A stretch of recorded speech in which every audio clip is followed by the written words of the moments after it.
Terceira aula, né? Terceira aula do Regimento Interno do Tribunal de Justiça do Estado do Amapá, legislação específica para a nossa prova. Então, a gente precisa o quê? A gente precisa dominar. A FGV costuma cobrar muito legislação específica. Serão 10 questões e entre esses assuntos nós temos o quê? Regimento Interno do Tribunal de Justiça do Estado do Amapá.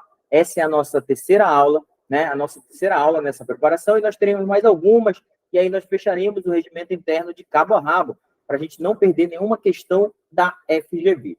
Terceira aula, né? Meu nome é Sandro Santiago. Você que está assistindo aí no YouTube, faz o seguinte, essa aula serve para você, analista e técnico judiciário. É material comum, é disciplina comum para ambos os cargos. Esse é o meu Instagram, fiquem à vontade. Você que está aí assistindo mais uma vez no YouTube, segue o canal, curte, comenta, compartilha, divulga aí para o canal crescer, para a gente ter mais aulas de graça. Então, eu sou o professor Sandro Santiago e estou aqui para a gente destrinchar regimento interno. Tivemos 2 aulas, elas estão aí na descrição do vídeo.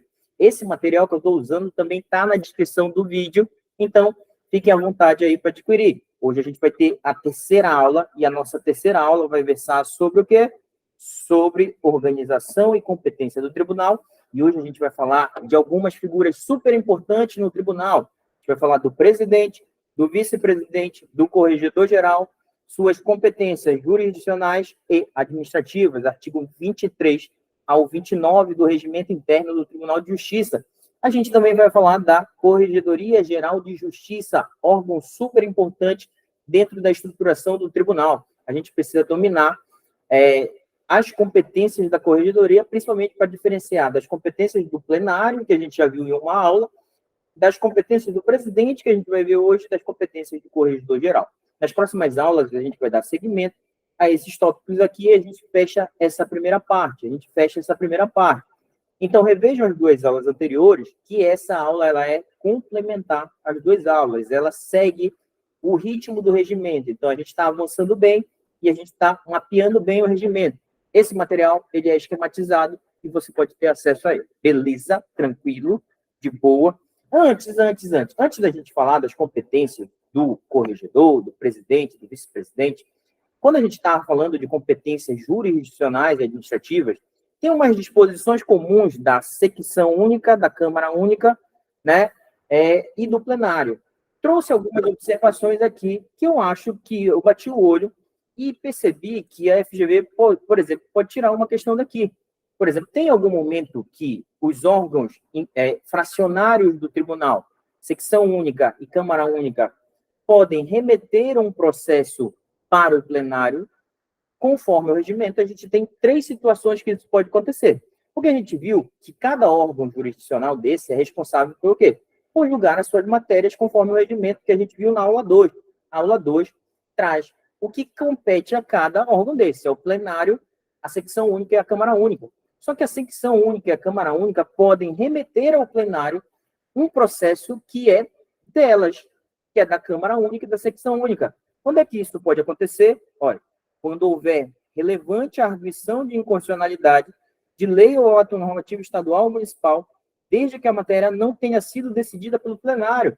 Pode ser que em um processo da secção única ou da Câmara Única haja um pedido da parte para o quê? Para declarar a inconstitucionalidade. E a gente viu que compete ao plenário julgar o quê?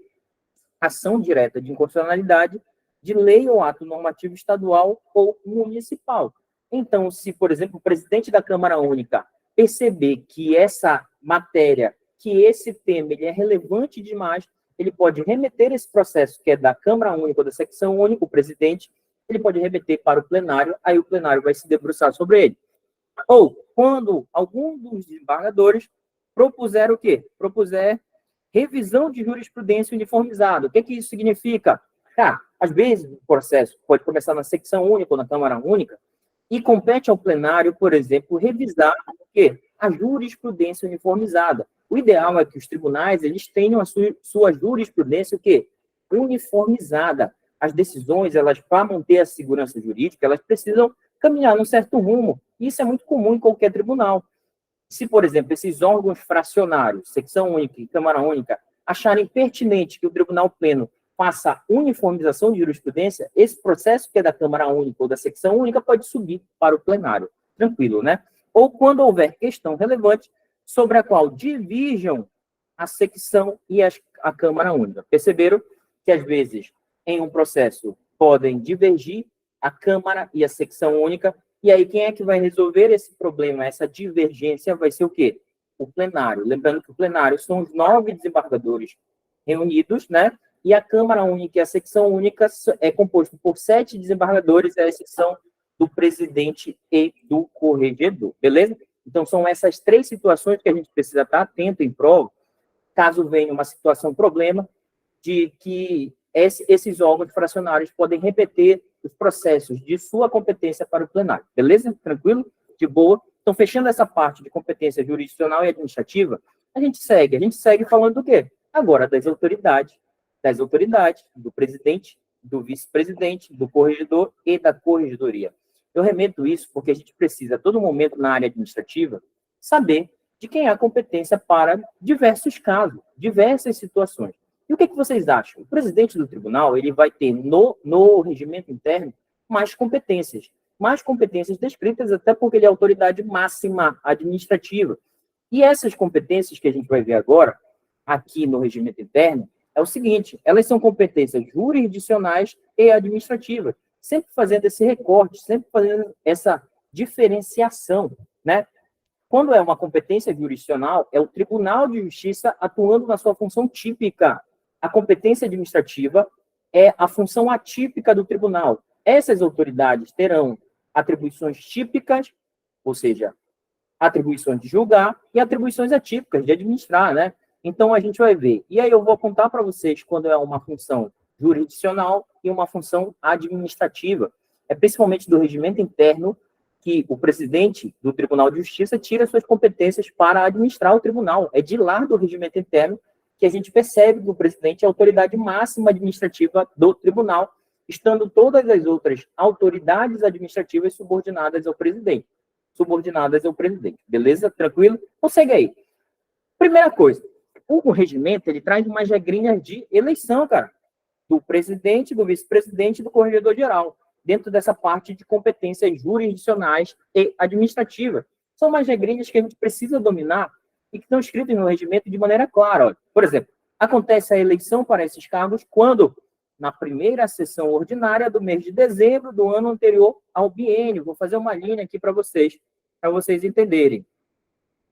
Por exemplo, as eleições, as posses, né? As posses, elas vão acontecer nos anos ímpares. Por exemplo, agora, em 2023, nós temos um mandato, em 2025 nós vamos ter outro, em 2021 nós tivemos um, 2019 e 2017. Beleza? E aqui nós temos, olha, um mandato, aqui nós temos outro mandato, aqui nós temos outro mandato. Beleza? Por quê? Porque o próprio regimento vai dizer, olha, o mandato ele é de 2 anos. A gente viu isso, não foi? O mandato é de 2 anos. É 2 anos que cada autoridade dessa vai ter o quê? Para atuar como essa autoridade, neste cargo ocupado. E a eleição, ela acontece no ano anterior ao término do biênio. Por exemplo, aqui nós temos um biênio que terminou de 21 a 2023. De 21 a 23. Então, em 2022, no mês de dezembro, foi necessário realizar uma eleição para a próxima direção do tribunal. E isso daqui é a direção do tribunal, o presidente, o vice e o corregedor-geral.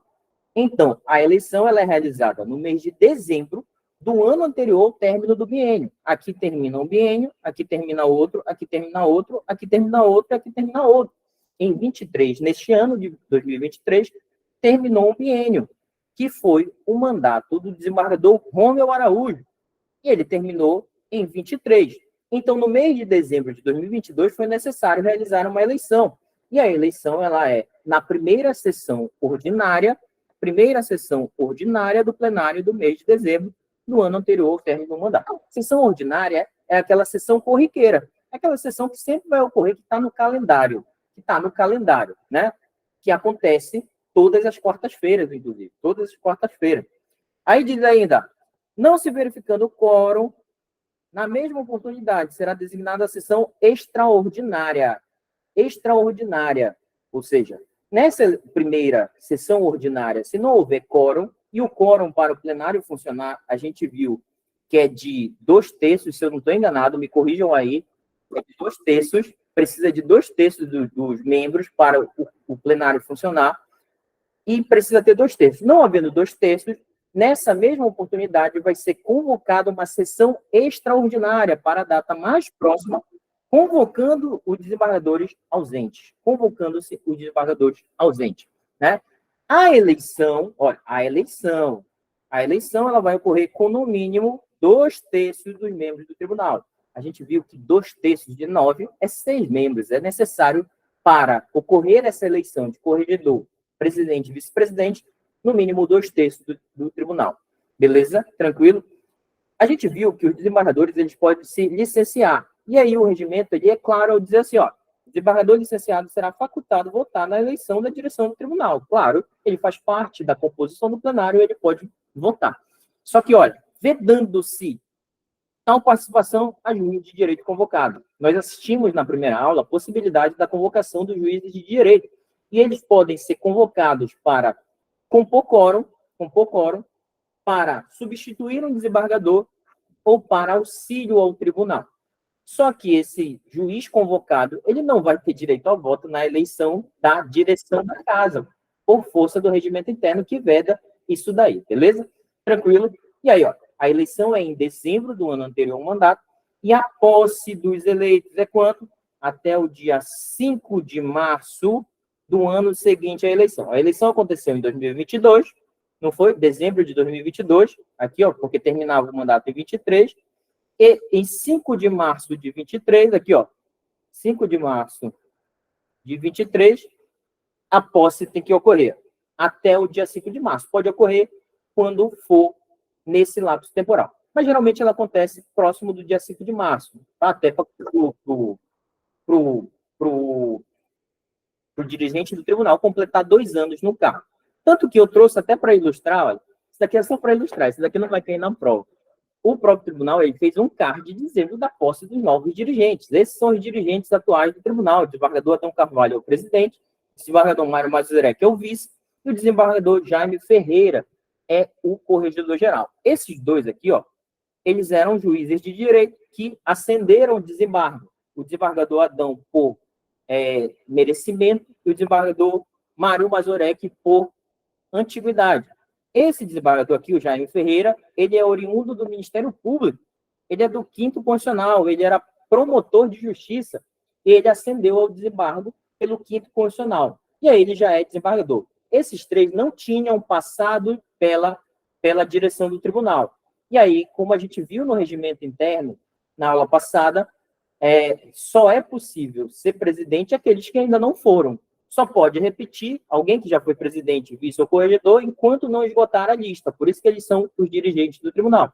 Olha quando foi a posse deles, olha, 3 de março, ou seja, era uma sexta-feira. Dia 5 dava no domingo, aí anteciparam para o dia 3, e a partir do dia 5, o novo presidente assumiu um biênio, para o biênio 2023-2025. Então, vai ser um mandato de 2 anos, começando no dia 5 de março de 2023, indo até o dia 5 de março de 2025, e aí repete-se lá em dezembro de 2024, toda essa sistemática que a gente viu aqui no regimento, né? Eleição, né? Em dezembro, na primeira sessão, caso não haja quórum na sessão ordinária, convoca-se uma sessão extraordinária, 2/3 dos membros para a eleição, o desembargador licenciado vota, o juiz convocado não vota, e a posse vai acontecer até o dia 5 de março. Isso é a sistemática de eleição dessa galera. Tem que saber isso daqui. Ainda, presta atenção. E aí a gente entra na parte que eu reputo super importante. Isso daqui é importante demais. Não só para você que vai ser servidor, lógico, você vai ser servidor do tribunal e tem que saber isso.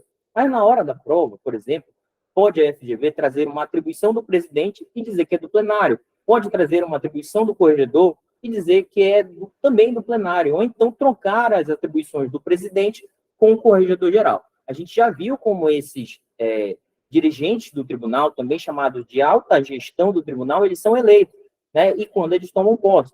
Agora a gente vai entrar no que o regimento traz para cada um desses o que é responsabilidade dele, o que é competência dele. Então, as atribuições do presidente estão no artigo 26, e aí você vai ter que ler com bastante cuidado. Então, bora lá.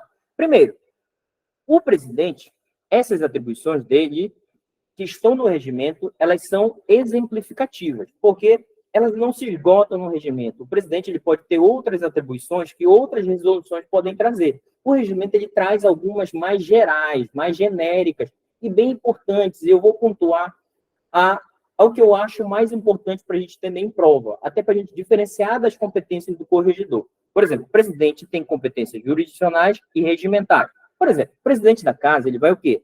Administrar e dirigir os trabalhos da corte. Administrar e dirigir os trabalhos da corte, que é o Tribunal de Justiça. E ele vai presidir as sessões plenárias do pleno administrativo, né, e do Conselho da Magistratura.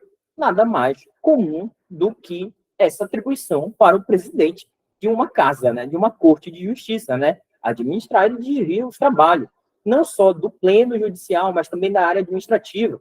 O presidente ele também tem uma função política.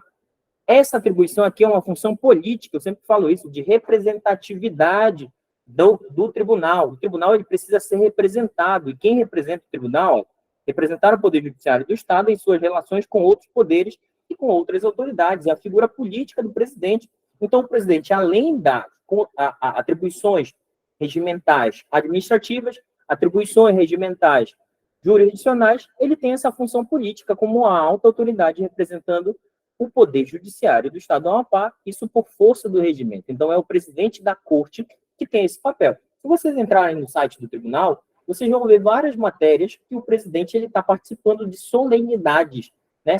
Solenidades das mais diversas possíveis. Isso acontece porque a todo momento ele recebe convites para participar como representante do Poder Judiciário por força do regimento. Tranquilo, né? Tranquilo. Ainda, praticar todos os atos processuais nos recursos e nos feitos de competência originária do tribunal, antes da distribuição ou depois de exaurida a competência do relator. Chegou o processo, por exemplo, é papel do presidente, isso é uma competência jurisdicional, né? Praticar todos os atos processuais antes dele ser distribuído para um relator. Isso é papel do presidente, por exemplo. O presidente ele precisa fazer isso por força do regimento interno.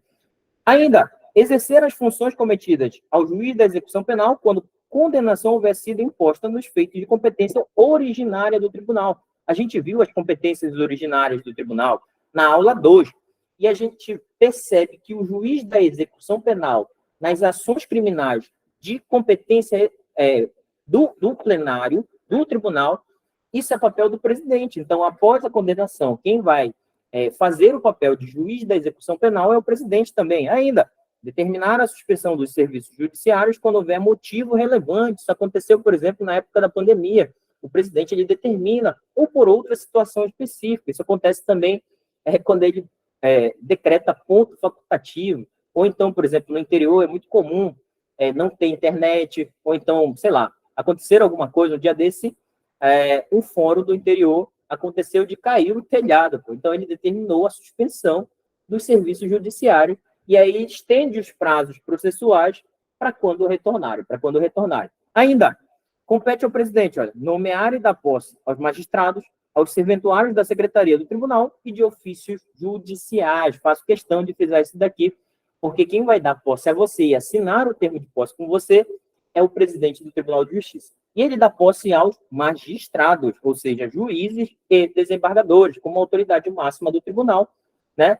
Aos serventuários, servidores da área administrativa e servidores da área judicial. É o presidente que assina, junto com você, o seu termo de posse, né? Ele também publica as portarias de nomeação. Ainda, designar juízes de direito auxiliares substitutos para exercerem as funções a eles conferidas em lei, podendo delegar a atribuição ao vice-presidente. Isso é normal. Isso é uma atribuição administrativa, né? O presidente ele vai fazer essa designação dos juízes de direitos auxiliares e substitutos. Beleza? Lá no tribunal, a gente tem 2 juízes auxiliares. A gente tem o juiz auxiliar da presidência e o juiz auxiliar da corregedoria.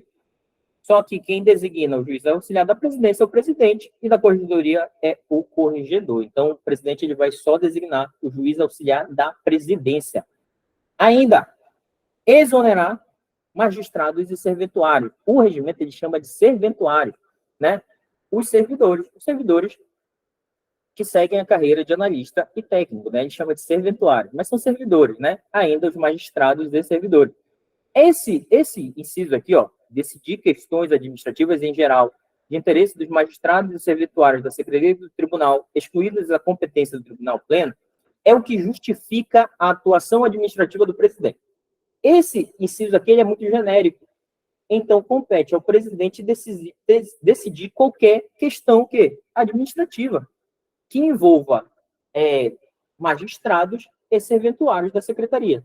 Por exemplo, se vai ser, sei lá, concedido licença-prêmio a um servidor, isso é uma competência do presidente decidir. Só que o presidente ele delega um monte de competência, mas conforme o texto do regimento, as decisões administrativas, elas passam principalmente pelo presidente. Qualquer decisão administrativa. Estou falando sério, em processos administrativos, a autoridade máxima do tribunal para expedir as decisões dentro de processos administrativos qualquer é do presidente, por força deste inciso aqui. Esse inciso aqui, ele justifica um monte de coisa. Quando a gente está em dúvida de quem é a autoridade, a gente recorre a ele lá no tribunal. Vocês sabiam disso? Porque o presidente, ele é autoridade, conforme o regimento, para decidir questões administrativas em geral. Sei lá, é um pagamento retroativo, é uma conversão de férias em pecúnia de magistrado, sei lá, é uma licença-prêmio de um servidor, é um pagamento de uma verba rescisória, tudo é o presidente. Ele vai decidir uma licitação, ele vai decidir por uma adesão a uma ata, é tudo o presidente do tribunal por força desse inciso aqui, né? Por força desse inciso. Mas, na prática, o presidente ele delega muitas dessas atribuições às outras autoridades. Impor penas disciplinares aos serventuários lotados na secretaria do tribunal, salvo os que servirem na secretaria. Olha aqui, para esta atribuição do presidente, eu trouxe um quadro para vocês. Presta atenção, está no material de vocês. Cadê o quadro? Eu trouxe um quadro, está bem aqui, está lá na frente. Aqui, ó, penas disciplinares. O presidente, ele tem a prerrogativa de aplicar penas disciplinares conforme aquele inciso lá, né? Mas ele vai aplicar penas disciplinares a quem? Aos serventuários lotados na secretaria do tribunal. Porque a gente viu, estudando o plenário, né, e pode rever a aula, que o plenário ele tem a competência de aplicar penas disciplinares a quem? A magistrados e juízes de paz, e decidir sanções disciplinares aos serventuários do tribunal e da Justiça Estadual de primeiro grau. Beleza? Isso é papel do plenário. O presidente ele tem a prerrogativa de aplicar penas disciplinares a quem? Aos serventuários lotados na secretaria do tribunal. O que é a secretaria do tribunal? São aquelas unidades que não são ofícios judiciais. Os ofícios judiciais eles são titularizados por um juiz. Um juiz, ele titulariza um ofício judicial, ou seja, quando você fala em uma comarca que tem uma vara de família, de órfãos e sucessões, uma vara criminal, uma vara civil de fazenda pública, etc. Quando você olhar uma vara titularizada por um juiz, esse servidor que trabalha nesse ofício judicial não é competência do presidente o que é aplicar uma pena disciplinar. A competência para esse caso vai ser do corregedor geral, olha, aos serventuários dos ofícios judiciais e extrajudiciais, da secretaria do tribunal lotados na corregedoria. Ou seja, a corregedoria não é um ofício judicial, é um órgão administrativo. E os servidores lotados lá, a competência para deliberar sobre penas disciplinares é do corregedor, porque são servidores que estão sob sua área de influência. O presidente, tirando a corregedoria, que é esse órgão administrativo da secretaria do tribunal, que dá apoio à atividade judicial, ele é a autoridade competente para aplicar penas disciplinares. Penas disciplinares como demissão, suspensão, advertência, né? Suspensão, entre outras penas disciplinares que a legislação vai trazer. Então, muito cuidado nisso aqui. Se falar em um servidor da secretaria do tribunal, a competência é do presidente. Por quê? porque o corregedor ele vai aplicar aos servidores dos ofícios judiciais e extrajudiciais. E ainda, ele aplica penas disciplinares a servidores da secretaria, sim, aqueles que estão onde? Lotados na corregedoria, que é secretaria, ou seja, por isso que tem essa ressalva aqui, ó, salvo aos que servirem na corregedoria. Os que servirem na corregedoria, que é a secretaria do tribunal, são de influência do corregedor, então esse corregedor é o que vai aplicar penas disciplinares. Vou voltar nesse quadro em outro momento, beleza? Principalmente quando eu falar do corregedor. Mas eu vim a ele justamente para falar dessa competência do presidente. O presidente ele aplica penas disciplinares aos servidores da secretaria. Por exemplo, eu sou lotado na Secretaria de Gestão de Pessoas. Caso eu responda a um processo administrativo disciplinar, né, ao final, a autoridade competente para aplicar essa punição, caso eu seja condenado, é o presidente por força do regimento. Mas imagina só que eu trabalho na área judicial, na 5ª Vara Criminal da comarca de Macapá. A autoridade competente para aplicar a punição a mim é o corregedor-geral. Se eu for juiz ou desembargador, e aí a autoridade competente é o plenário do Tribunal de Justiça, beleza? Ainda, fixar a retribuição pecuniária devida por outros órgãos e entidades oficiais, serventias não remuneradas pelos cofres públicos ou ainda por particular, em decorrência da ocupação diária dos edifícios públicos pertencentes ao aparelho judiciário do Estado. É uma competência administrativa comum, né? O tribunal, às vezes, ele cede o seu espaço, os seus prédios, para o uso de outros órgãos. Você sabia disso? Lá no Jari isso acontece, pode ter certeza. Aí o presidente vai fixar o valor, né? O valor dessa cessão de espaço, né? Por exemplo, se vocês forem lá no prédio, no fórum aqui de Macapá, tem um caixa eletrônico lá. Aquele caixa eletrônico está de graça ali, caixa eletrônico, por exemplo, do Banco do Brasil, da Caixa Econômica, ou um caixa eletrônico 24 horas, não. Aquilo lá é cessão de espaço. Aí é o presidente que determina quanto é que custa aquela cessão de espaço. Presidir a audiência de distribuição dos feitos de competência originária do tribunal e dos recursos, fazendo pessoalmente nos casos de urgência, o presidente que define essa distribuição, né? Isso, inclusive, hoje é feito de maneira automática, tem um sistema de distribuição, mas o regimento, como ele é de 2006, ele diz que é competência do presidente, inclusive, ele pode fazer isso pessoalmente quando for caso de urgência. Olha, o presidente tem que fazer, pode fazer, ó. Organizar e mandar publicar anualmente a lista de antiguidade de magistrados. Isso é necessário para se apurar um monte de coisa. Lista de antiguidade. Às vezes, por exemplo, o desembargador mais antigo, na ausência do presidente, do vice-presidente e do corregedor-geral, é ele que preside o plenário, né? A 5ª parte mais antiga dos juízes da entrância final é que podem ser convocados para auxiliar o tribunal, substituir o desembargador ou para ascender ao desembargo. Vocês sabiam disso? Por isso que tem que ter essa lista de antiguidade. Por exemplo, os juízes substitutos, eles podem virar juízes titulares e isso pode se dar por antiguidade ou merecimento. Então, por isso que é necessária essa lista de antiguidade dos magistrados, juízes e desembargadores. Apresentar ao tribunal anualmente até o 1º dia de março um relatório circunstanciado das atividades da Justiça do Estado no ano anterior. Isso é comum, isso é prestação de contas. Então, é papel do presidente, já que ele está na gestão, ele tem que prestar contas dessa gestão. Ainda, declarar a deserção de recursos não preparados no tribunal. Isso é uma competência jurisdicional de processo, né? Você, se vai entrar com uma ação judicial originária no tribunal, você tem que dar o preparo, ou seja, você tem que pagar algumas taxas, né? E aí, se você for intimado a pagar uma taxa, né, o preparo, e você não pagar, acontece o quê? A deserção. E quem declara isso nos recursos é quem? O presidente do tribunal. Praticar quaisquer atos cuja competência ele tenha sido delegada pelo tribunal. Beleza, isso daqui o tribunal pleno pode delegar para o presidente praticar qualquer ato. Autorizar a destruição de documentos observados as cautelas legais. Bicho, isso daqui está acontecendo agora. Entra no site do tribunal, tem lá destruição de documentos. O tribunal ele é de 91. A partir de 2005, 2006, ele passou por uma reestruturação em que os processos físicos foram abandonados e hoje só há processos eletrônicos. Só que nós temos muitos processos físicos lá no tribunal, principalmente nas secretarias das unidades judiciais. E aí, você pode jogar fora esses processos físicos, hein? Pode jogar fora? Não. tem que ter todo um regramento para descarte, tem que publicar no diário que o processo X ele vai ser descartado. Se as partes quiserem, por exemplo, ter acesso, os advogados quiserem, eles podem levar essas coisas. Isso é papel do presidente. Pronunciar-se sobre a regularidade das contas de qualquer ordenador de despesa integrante da Justiça do Estado, ressalvadas a competência do Tribunal Pleno. Cara, o presidente, ele é o ordenador geral de despesas do tribunal. Só que nós temos, setorialmente, alguns ordenadores de despesa.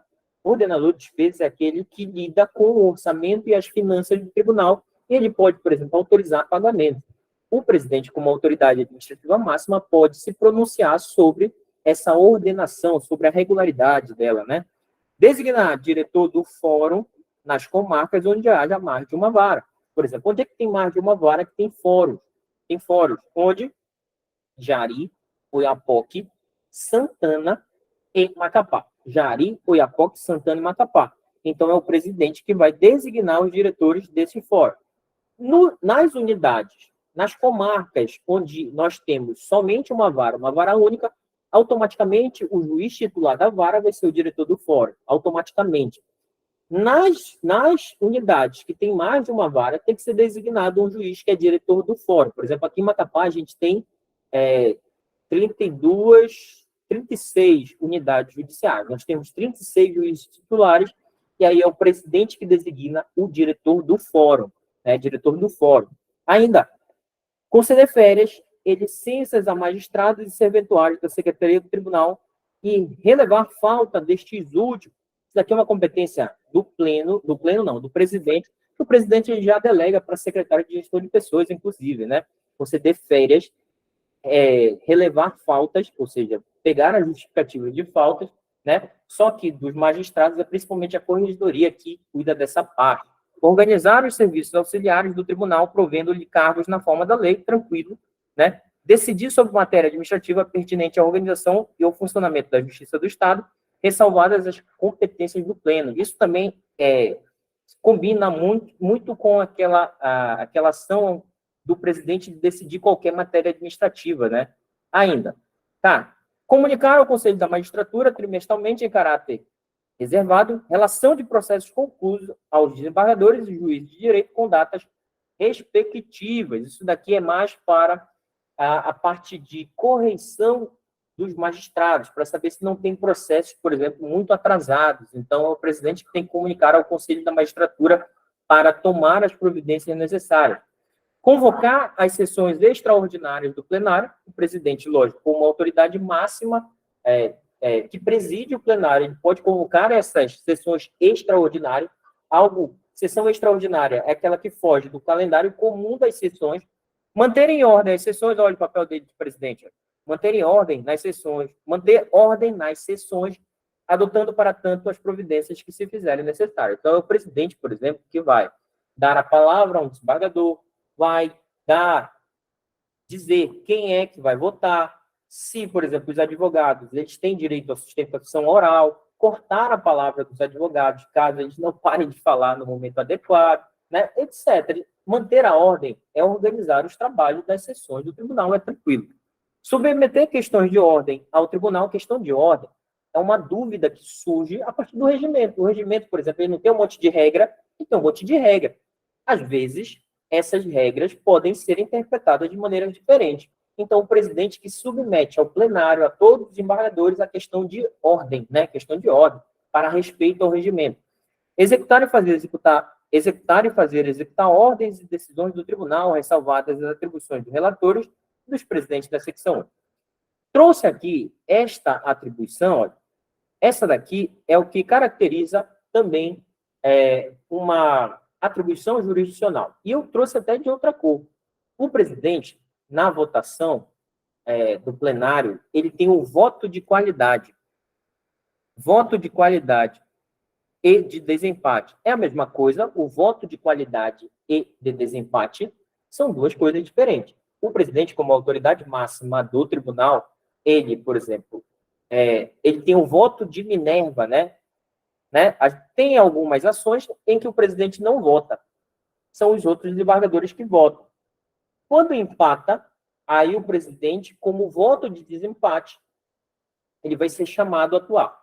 O voto de qualidade, pelo contrário, o presidente ele participa da votação. Quando ela empata, né, o presidente ele tem um voto de qualidade, ou seja, quando ele vota de um lado que deu empate, é esse lado que sai vencedor. Perceberam que são coisas diferentes? No voto de desempate, é o famoso voto de Minerva, né? Os desembargadores votaram, empatou, e o presidente é chamado para desempatar. O voto de qualidade é aquele que dá mais peso ao voto do presidente. Esse papel aqui, ele é só dessa autoridade. Por favor, se qualquer questão de prova da FGV dizer que compete, por exemplo, ao corregedor, o voto de qualidade, desempate, está errado, porque esse é o papel do presidente do tribunal. É até meio lógico, né, que o presidente tenha essa característica. Relatar com o voto o agravo interposto ao seu despacho, tranquilo, isso é normal. Designar dia para julgamento dos processos de competência do plenário. Essa competência aqui, ela é interessante, isso é a competência do presidente. Ele não preside o plenário, então é ele que designa dia e hora. A gente tem lá no tribunal a pauta de julgamentos, e ela é divulgada com antecedência. Por exemplo, vai ter uma sessão quarta-feira, com certeza a pauta de julgamento já está divulgada, ou seja, já se sabe quais processos serão o quê? Julgados. Os processos que são julgados, eles dependem muito do relator. O relator ele entrega para a secretaria e diz, olha, esse processo está concluído, eu quero que ponha na pauta de julgamento. E aí o presidente, como autoridade máxima, quando divulgar a pauta de julgamento, é ele que diz qual dia vai ser julgado, né, as competências do tribunal pleno, do plenário. Ainda, proferir despachos, expedientes, isso daqui está no regimento, isso daqui qualquer um faz, qualquer autoridade faz. Criar comissões temporárias e designar membros ainda das comissões permanentes, submeter ao plenário os nomes e relatórios de desempenho dos juízes, olha aí, ó, de direito de entrância final, integrantes da quinta parte mais antiga, aptos a fins de substituição de desembargador, isso daqui a gente viu na primeira aula, né? É necessário que seja apurado o quê? O desempenho do juiz da quinta parte mais antiga da entrância final. A entrância final é Macapá Santana. Então, para estar apto a substituir, ele tem que apresentar o quê? Ele tem que apresentar relatórios de audiência, de julgamentos, etc. E quem submete ao plenário é o presidente. Conceder a desembargador e a juiz de direito licença para se ausentar do país. Eu falei para vocês, em outra aula passada, que, diferentemente dos particulares, os desembargadores e os serventuários do tribunal, os servidores do tribunal, eles podem viajar para o exterior? Podem, mas eles têm que comunicar ao tribunal. Eles têm que comunicar ao tribunal. Por quê? Por força do regimento interno. Se você, por exemplo, vai passar férias em Portugal, sei lá, férias, estou falando férias, algo particular, você vai sair do país, você precisa comunicar ao tribunal. Você precisa comunicar. Isso acontece também com o juiz de direito e desembargador. Mesmo que a pessoa vá de férias. Por quê, professor? Não sei porque o regimento prevê isso aqui, mas é o presidente que expede, por exemplo, uma portaria, que é o ato que concede a autorização para desembargador, juiz de direito e serventuário se ausentar do país. Perceberam que é para se ausentar do país, não importa se é a serviço ou não, você vai de férias, você precisa comunicar ao tribunal. Se você vai se movimentar dentro do país, não necessita de um ato do presidente, não necessita autorizando você a se movimentar dentro do país. Só se você for a serviço para concessão de diárias. Mas se você for sair do país por qualquer motivo, é o presidente que autoriza. É o presidente que autoriza, estou falando sério. Prestar informações em habeas corpus impetrado quando há ato do seu plenário, despachar a petição referente a autos findos, tranquilo, baixar resoluções e instruções normativas referentes às deliberações do plenário, isso aqui é interessante, é o presidente que baixa as resoluções e instruções normativas, quando o plenário decide alguma coisa, é ele que assina as resoluções, decidir pedidos de execução de medida liminar ou de sentença em mandado de segurança. Essa é o presidente, a competência do plenário, alguns mandados de segurança, por exemplo, contra atos do governador, atos da mesa da Assembleia, e se nesse pedido de mandado de segurança vier o quê? Uma medida liminar, um pedido de medida liminar, quem decide é quem? É o presidente do tribunal, é o presidente do tribunal. Tem mais, professor? Tem, cara, tem muita coisa. Só que eu vou adiantar para vocês um assunto que eu acho pertinente. Esses que estão aqui em negrito são as competências do presidente para ordenar despesas. ordenar despesas. O que é isso? É autorizar pagamentos com o orçamento do tribunal. O presidente que faz isso, ele que é a autoridade máxima que autoriza o pagamento no tribunal. Pode ser qualquer pagamento, pagamento de pessoal, pagamento de empresas fornecedoras, pagamento de empresas que foram contratadas por licitação, qualquer pagamento que esteja no orçamento do tribunal, o ordenador de despesas é o presidente. Então, bora lá. Decidir pedidos de livramento condicional, bem assim os incidentes em processo de indulto, anistia ou graça. Baixar os atos indispensáveis à disciplina do serviço e à polícia do tribunal. Isso daqui é o presidente que faz, né? Atos indispensáveis à disciplina dos serviços da polícia do tribunal são as regras de organização, né? São as regras de organização relacionadas ao tribunal em si, como órgão do Poder Judiciário. Adotar providências necessárias à elaboração da proposta orçamentária do Poder Judiciário e encaminhar pedidos de abertura de créditos adicionais. Então, por exemplo, quando está faltando dinheiro, é o presidente que vai o quê? Pedir abertura de créditos adicionais. E aí começa as atribuições de ordenador de despesa. Preste atenção. Então, assim, ó, assinar atos de provimento e vacância dos cargos e empregos na Secretaria do Tribunal. Ainda não é. Mas isso aqui é uma atribuição do presidente. Atos de provimento e vacância dos cargos e empregos na Secretaria do Tribunal. Não importa se é cargo de comissão, se é cargo de provimento efetivo, se é cargo da magistratura ou da carreira de analista ou técnico, quem assina ato de provimento, aquele que dá posse, aquele que nomeia, e atos de vacância, exoneração, demissão, aposentadorias, é quem? É o presidente do tribunal. Ele é a autoridade máxima para, por exemplo, designar alguém para um cargo de comissão, para nomear alguém para um cargo de comissão. Ah, vai nomear um secretário, um coordenador, é o presidente que assina como autoridade máxima, beleza? Arbitrar e ordenar o pagamento de ajuda de custo. Cara, ajuda de custo é algo que os servidores têm direito, conforme a Lei 066, e os magistrados, conforme a Lei Orgânica da Magistratura, que é quando a administração movimenta esses servidores no interesse da administração, como vai movimentar os servidores de sede, de um local para o outro, o tribunal tem que pagar ajuda de custo. Então, isso é a atribuição do presidente decidir se paga ou se não paga.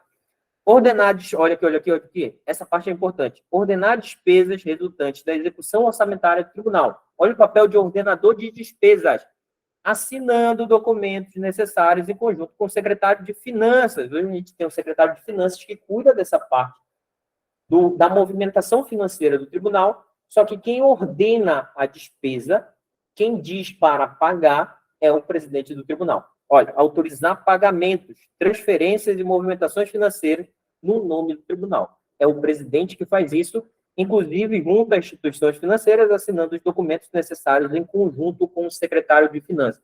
Estou falando sério, cara. Você vai receber uma diária do tribunal, por uma viagem que você vai receber, pode ter certeza que tem uma ordem bancária assinada pelo presidente. Ele é a autoridade máxima, é ele que movimenta as contas do tribunal, junto com o secretário de Finanças, não é outra autoridade, não. É ele que ordena a despesa, ou seja, é ele que diz para pagar, é ele que diz quando o tribunal deve pagar. Isso é necessário também, até porque ele é a autoridade máxima administrativa, ele precisa ter conhecimento onde está sendo gasto o dinheiro do tribunal, né? Do tribunal. E aí, para fechar as atribuições do presidente, olha, praticar atos que forem necessários à administração financeira, orçamentária e patrimonial do tribunal, inclusive a assinatura de contratos. É o presidente que assina os contratos. Por exemplo, quando ele contratou a FGV, o tribunal, quem assinou o contrato foi o presidente. O presidente assina junto com o contratado, né? Justamente por força do regimento interno. Fechamos aqui as atribuições do presidente. Vocês perceberam que são muitas atribuições do dia a dia mesmo, de uma autoridade máxima do tribunal. Entre outras, a gente precisa ter um pouco mais de atenção, principalmente aquela das penas disciplinares, porque também tem outras autoridades que praticam penas disciplinares no âmbito do tribunal. E aí nós entramos nas atribuições do vice-presidente. A gente percebeu, pela leitura do regimento, nos pontos anteriores, que o vice-presidente ele tem uma atribuição jurisdicional, que é presidir a Câmara e a secção única. E ele é eleito junto com o presidente corregedor, naquela eleição no mês de dezembro do ano anterior ao término do mandato, e ele toma posse também no dia 5 de março, né? E ele é o substituto do presidente nos impedimentos. A gente vai ver isso já. Olha, Qual é o papel do vice-presidente? Compete ao vice-presidente do tribunal, conforme a partilha regimental de atribuições, entre outras funções. Olha, compete. De maneira clara, o vice-presidente vai fazer o quê? Substituir o presidente de suas férias, licenças e impedimentos eventuais. Substituir o presidente nas férias, licenças e impedimentos eventuais. Perceberam que, nas ausências do presidente, seja por férias, licença ou outro tipo de impedimento, é o vice-presidente que vai substituí-lo. Esses impedimentos eventuais acontecem muito em sessões, muitas sessões. Às vezes, o presidente, num processo administrativo, ele é a autoridade máxima. E aí, na área administrativa, a gente percebeu que é ele que decide questões administrativas. Imagina que um servidor está requerendo um pagamento que ele acha que ele deve a ele. E aí o presidente, dentro do processo administrativo, lá na área administrativa, ele diz, olha, não concedo esse pagamento. O servidor ele pode recorrer ao plenário. A gente viu que o plenário é a instância administrativa de recurso dos servidores. Na hora que chega ao plenário, o presidente, por ter tomado uma decisão administrativa no âmbito administrativo, ele não pode atuar nesse processo, porque ele está impedido. E ele não pode presidir uma sessão se ele está impedido, né? Neste processo em si. Então, ele entrega para o vice-presidente, diz, olha, estou passando a presidência ao vice-presidente, porque nesse processo eu estou impedido. Entendemos isso? Ou seja, isso é um impedimento eventual, isso acontece muito no dia a dia, o presidente passar a presidência ao vice-presidente no meio da sessão, né? O presidente está lá sentado e diz, olha, vou passar a presidência ao vice-presidente porque eu estou impedido nesse processo, porque eu tenho impedimento X. É isso que está tratando o regimento. Ainda, exercer quaisquer atribuições do presidente que lhe vierem a ser delegadas. O presidente, por exemplo, ele pode fazer essas delegações ao vice-presidente para ele realizar ações. Exercer demais funções que lhe forem conferidas por este regimento ou pela organização judiciária do Estado. Ou seja, não tem muitas atribuições do vice no regimento, mas podem vice delegadas a ele. Eu gosto dessa parte aqui, ó.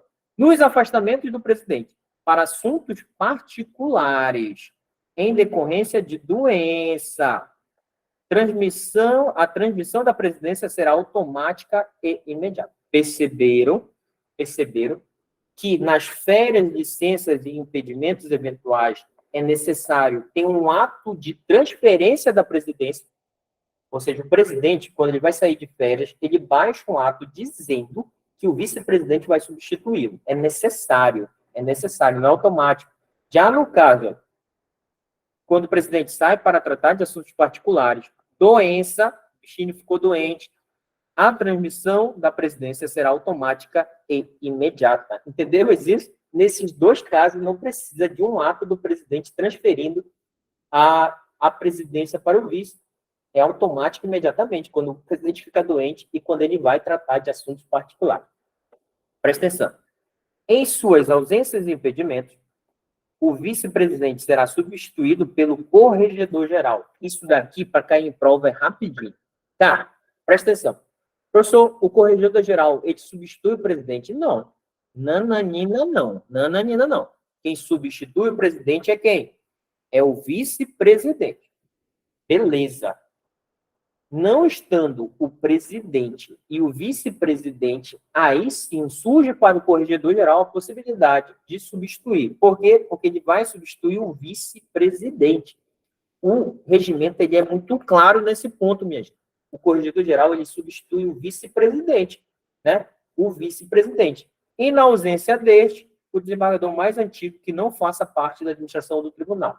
E aqui fique claro para vocês, né? Neste caso, a gente está falando de atribuições administrativas, porque o vice-presidente, ele preside a secção única e a Câmara Única.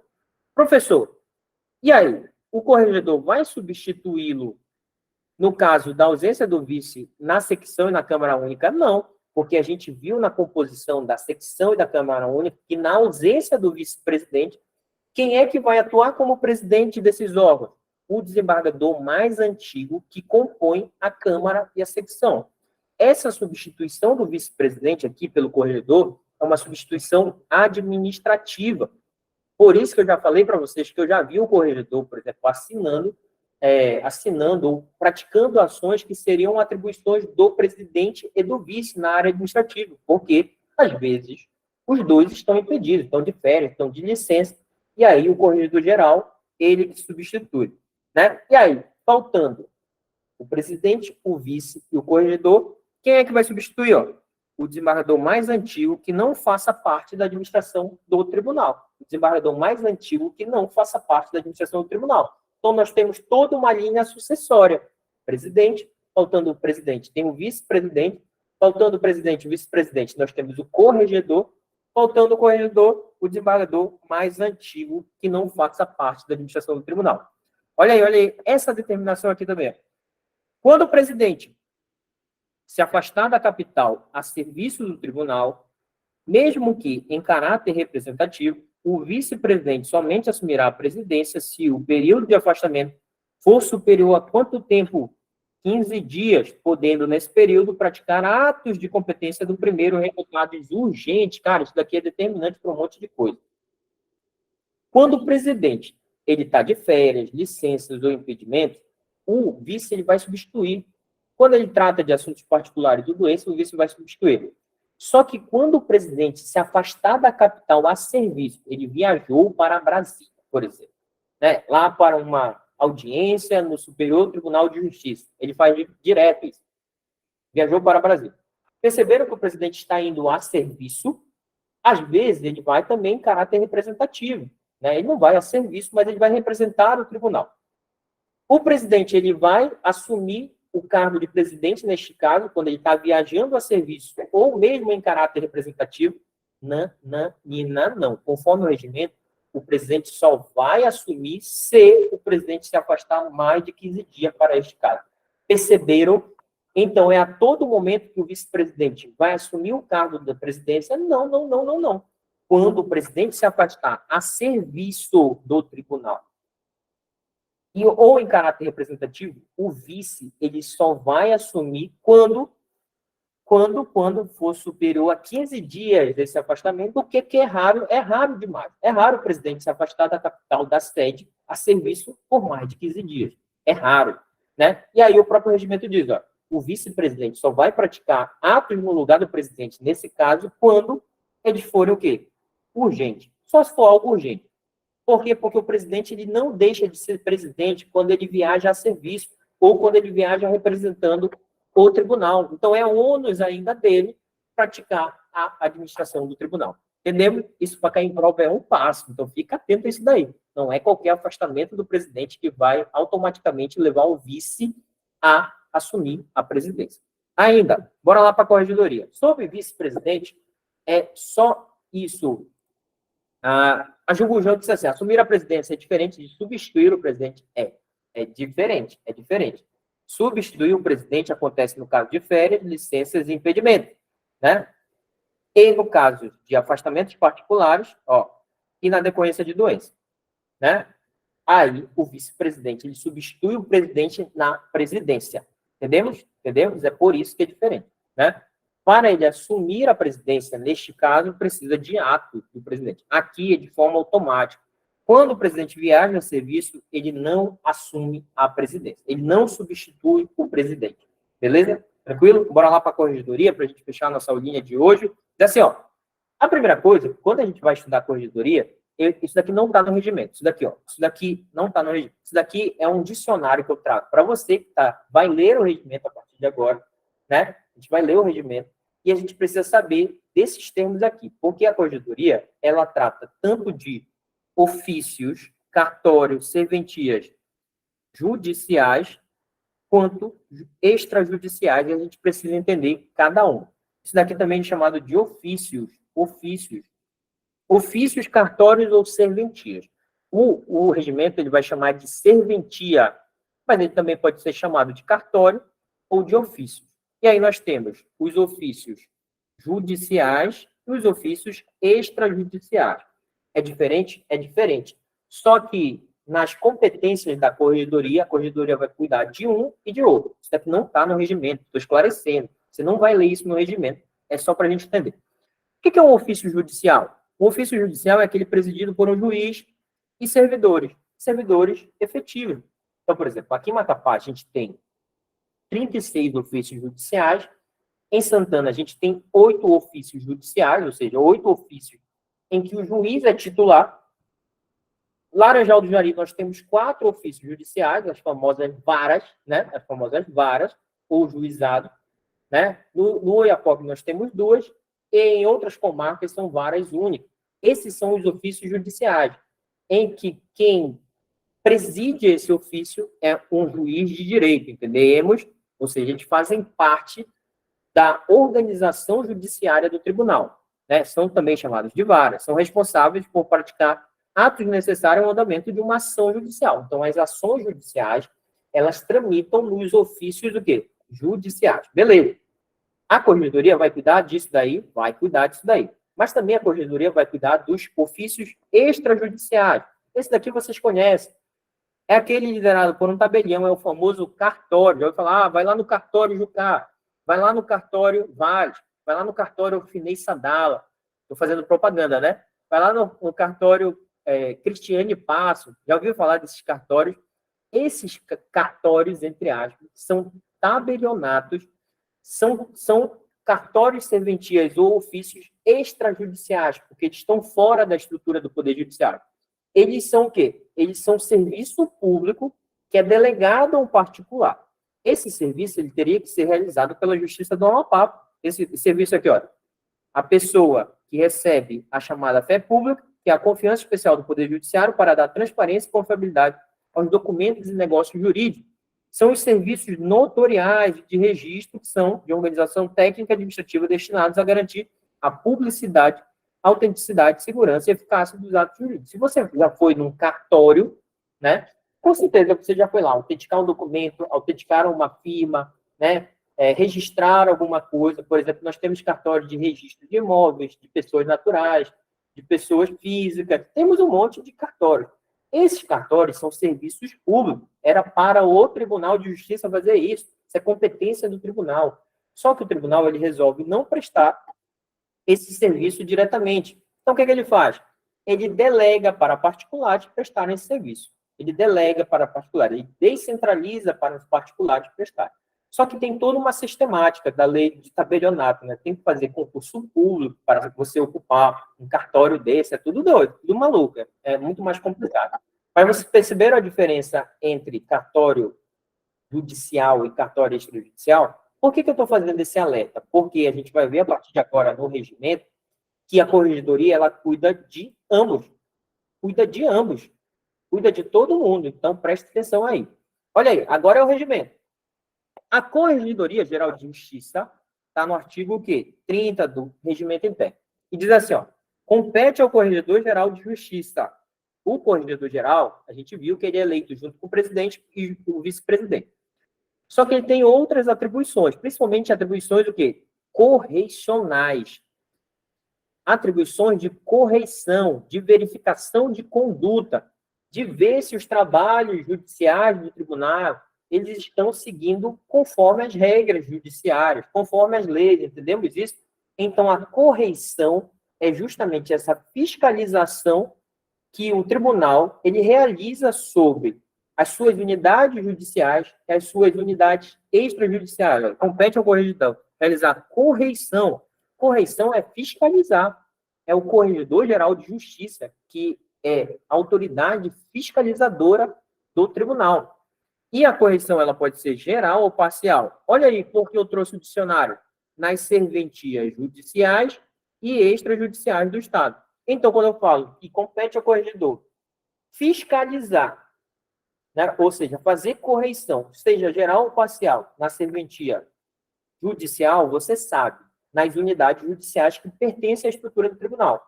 E extrajudiciais, nos cartórios, nesses cartórios que estão espalhados pelos municípios, é papel da corregedoria. Tanto que a corregedoria ela tem uma unidade de correição para as serventias judiciais e também tem uma unidade de correição que é a Coordenadoria de Gestão Extrajudicial, que só cuida de cartório. Tem toda uma equipe para cuidar disso, porque o Conselho Nacional de Justiça ele traz muitas regras para a área judicial e extrajudicial. Então, por exemplo, não pensem que o cartório pode fazer o que ele quiser, né? Por quê? Porque ele está sujeito à disciplina do tribunal. e do Conselho Nacional de Justiça. E quem faz essa correição é o quê? É o Corregedor-Geral de Justiça. E o corregedor, ele tem toda uma agenda de correção, toda uma agenda. Ele tem todo um calendário de correção. Ele já diz, olha, durante o ano eu vou estar no dia tal, na data tal, na comarca tal. E aí a gente vai avaliar isso, isso e isso. E eu quero, você, juiz, que é titular dessa comarca, eu quero que você me dê essa informação, quantos processos saíram, quantos processos entraram, quais processos estão atrasados, né, quantos servidores você tem, qual a produtividade dos servidores. Então, o corregedor, quando ele faz uma correção, ele avalia tudo isso. Qual a ideia da correção? É melhorar a prestação do serviço judicial. Então, isso é papel do corregedor. Ele tem esse papel de fiscalização. Ó. E aí, o corregedor, nesse seu papel fiscalizatório de correção das serventias judiciais e extrajudiciais, vai, olha, pedir provimentos e instruções necessárias ao bom funcionamento dos serviços nas serventias judiciais ou extrajudiciais. O que isso significa? Bicho, se eu fiscalizo, tenho o papel de fiscalizar, né? Então eu vou expedir atos necessários disciplinando o bom funcionamento, tanto das serventias judiciais quanto das extrajudiciais.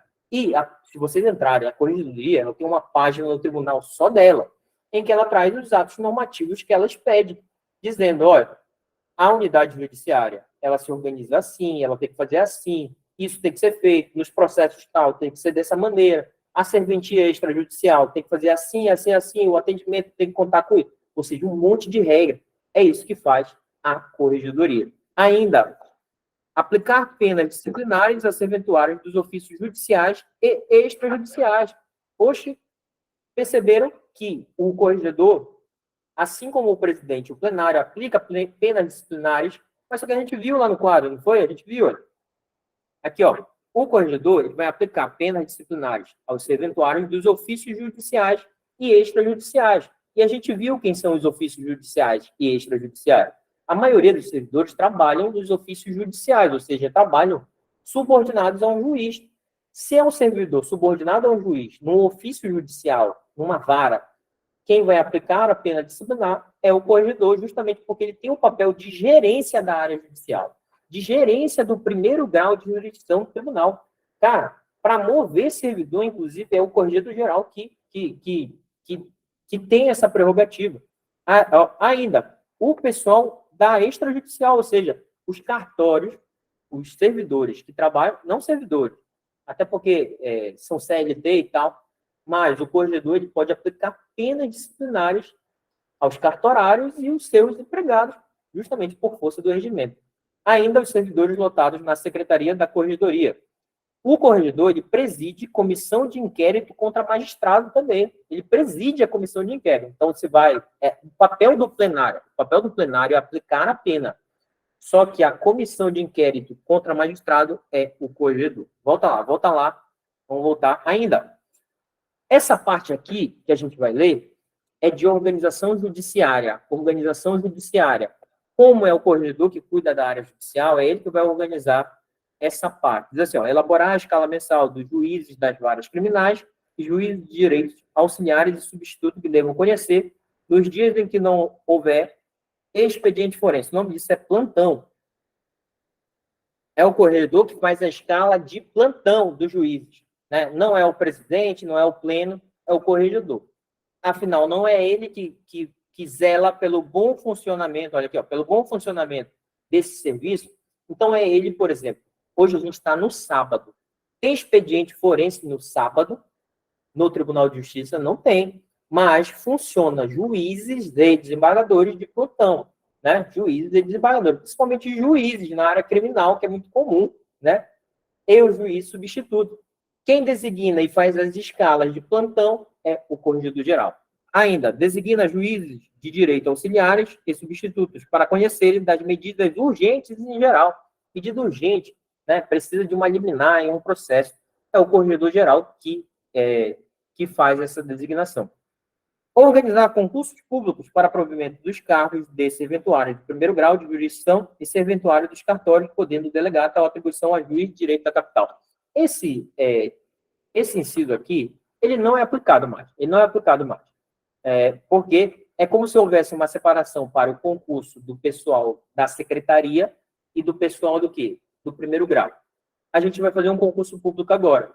Você sabe onde você vai trabalhar? Se na secretaria ou no primeiro grau? Não, você vai fazer um concurso e o tribunal, dentro da sua conveniência, vai lotar você ou na secretaria do tribunal, na área administrativa, ou na área judicial. Na área judicial.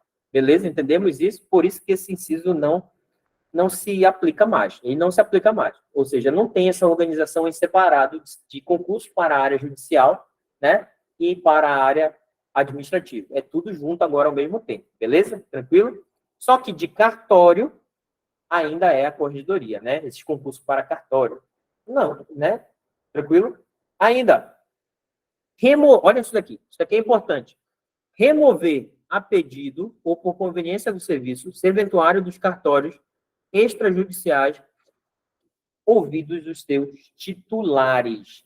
Beleza? Se tiver um servidor num cartório extrajudicial, né? Quem remove é quem? É o Corregedor-Geral de Justiça. Tem um quadro sobre isso. Professor, se eu tenho um quadro? Tenho. Lotação e remoção de servidores. Nós temos várias autoridades no tribunal que podem movimentar servidores. O plenário, a gente já viu isso em outra aula, movimenta servidor que esteja lotado no interior e ele vai para qualquer outra comarca. Se é lotado em Oiapoque, vai para Vitória do Jari, é papel do plenário, isso é feito através de resolução, ou para a sede do tribunal. Ele sai do interior e vai para a sede, isso é papel do plenário. O presidente, ele faz a movimentação de servidores que estejam lotados na secretaria do tribunal, na área administrativa, e na área de segundo grau, que não é a área judicial. O corregedor, lotados nas secretarias dos ofícios judiciais, perceberam? Se for um servidor que estiver lotado numa vara, no primeiro grau de jurisdição, quem remove, quem movimenta é o corregedor-geral. E removê-los a pedido ou por conveniência do serviço, ouvindo sempre os juízes das varas, chefes de secretarias e envolvidos na remoção. Isso, cara, é muito comum. Imagina que eu sou um servidor de Oiapoque. E aí, servidor de Oiapoque. Não, né? Servidor de Oiapoque. E aí, não, vamos lá. Servidor de Macapá, da 5ª Vara Criminal de Macapá. E aí o juiz da primeira Vara Civil de Santana, ele diz, ei, estou querendo o servidor da 5ª Vara Criminal. Perceberam que a movimentação na área judicial entre dois servidores que não é um servidor do interior, é o corregedor-geral que faz essa movimentação.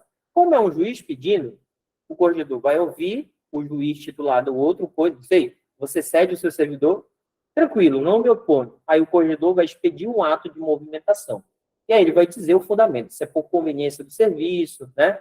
Se é por outro motivo. Ele vai dizer, sempre ouvindo, juízes das varas, chefes de secretaria. O corregedor também opina sobre a permuta de serventuários dos ofícios judiciais e extrajudiciais.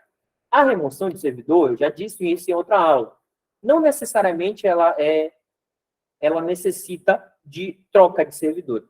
A permuta, ela necessita de troca. Ela necessita de 2 servidores. Né? Um vai para um canto e o outro vai para o outro. Né? Isso é permuta.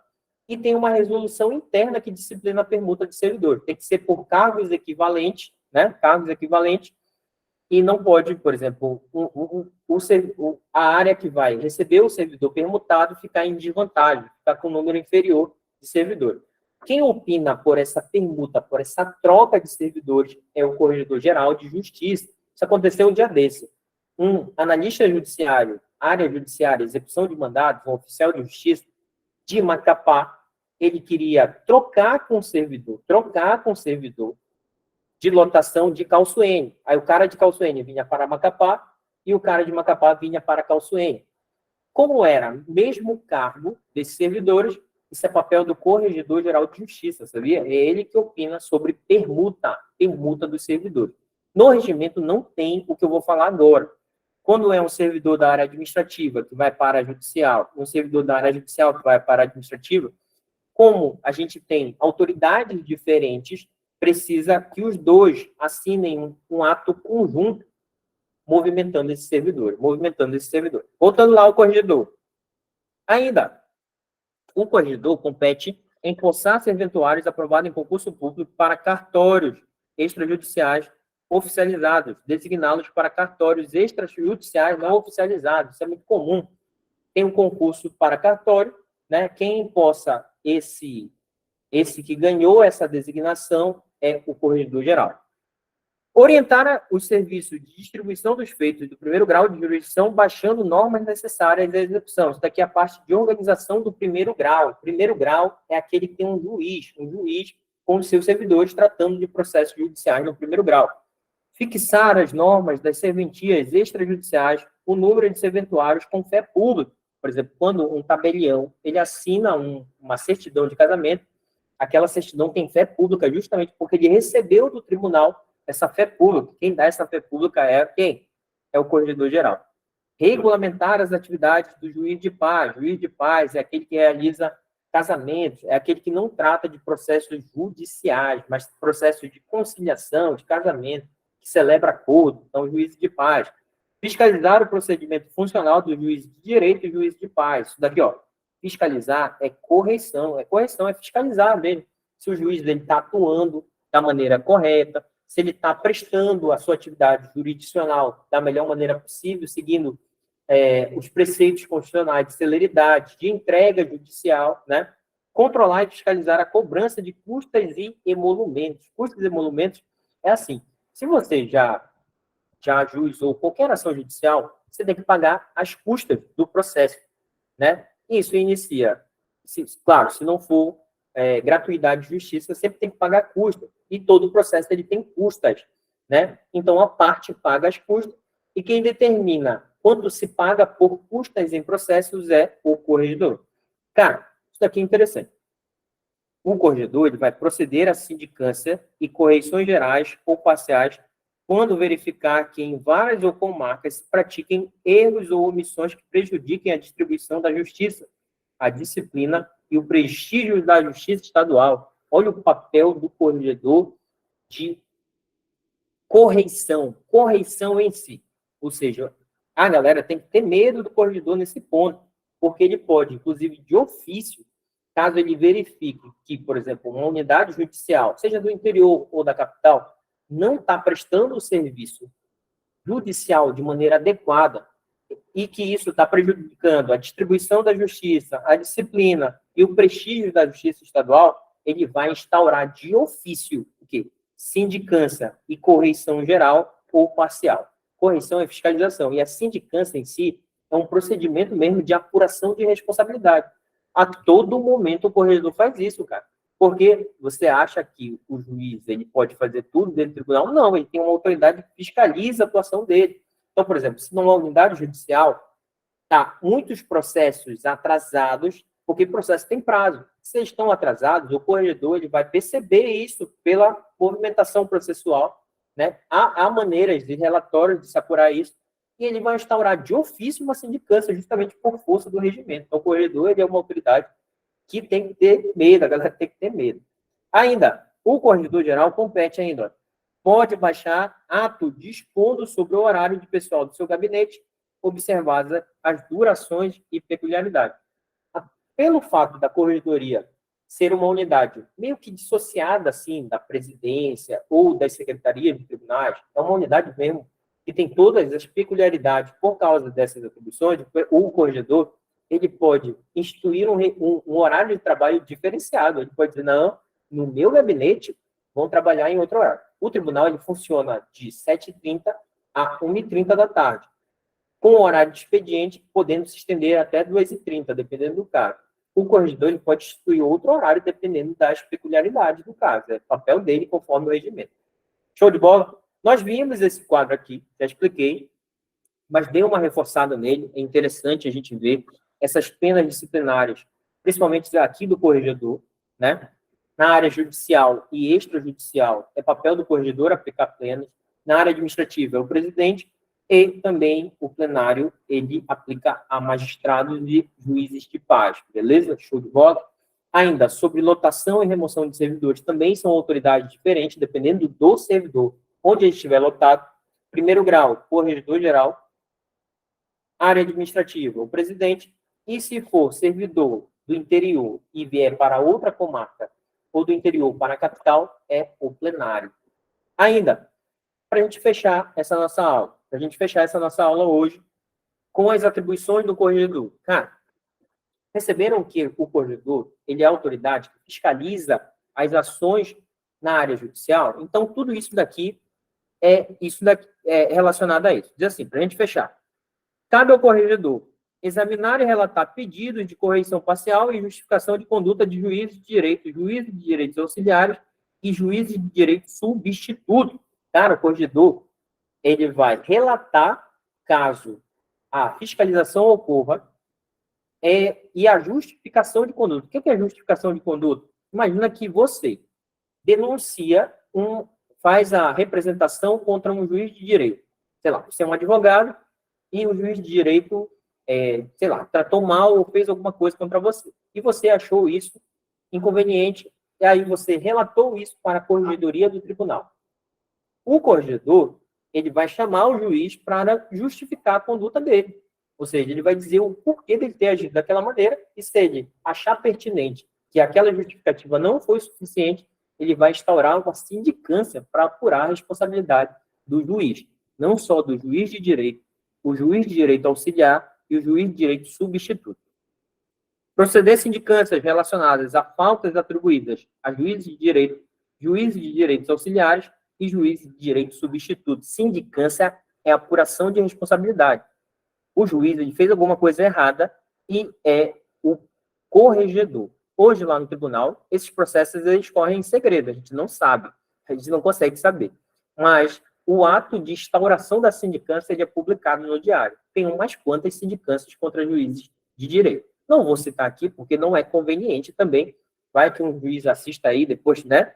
Orientar os serviços de distribuição dos feitos de primeiro grau de jurisdição, baixando normas necessárias à sua execução. Distribuição de feitas, chega muito processo no tribunal, e dependendo da classificação do feito, ele precisa ser distribuído. Por exemplo, em Macapá, a gente tem 6 juizados especiais cíveis. 7 juizados especiais cíveis. Então, se for um processo relacionado a isso, vai ser distribuído para algum desses juizados especiais.